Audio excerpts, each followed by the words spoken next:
érables effectivement du Japon, à la base, viennent de là-bas. Mais il faut savoir que dans le temps, les choses ont évolué.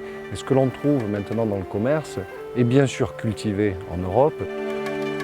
La grande diversité on va dire, de cette catégorie d'érables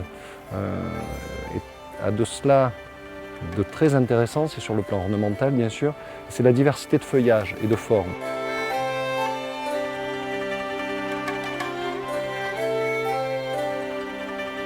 Il y a deux grandes familles, on va dire, de feuillage, les palmatums, comme ce que j'ai dans la main, donc une feuille qui ressemble énormément justement à celle du drapeau canadien. Il y a aussi les dissectums, avec donc une feuille très découpée.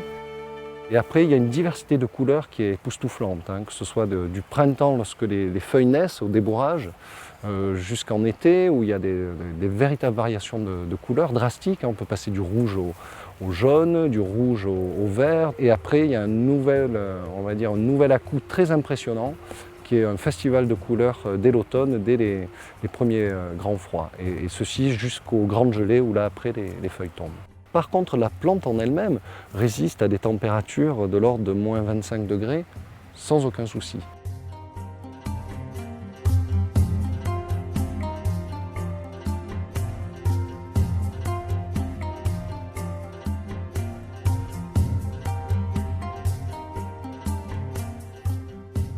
J'ai une attirance personnelle très forte avec ce végétal pour son aspect graphique. Après, c'est pour, on va dire, cette capacité à évoluer, à être une sorte de caméléon dans le temps.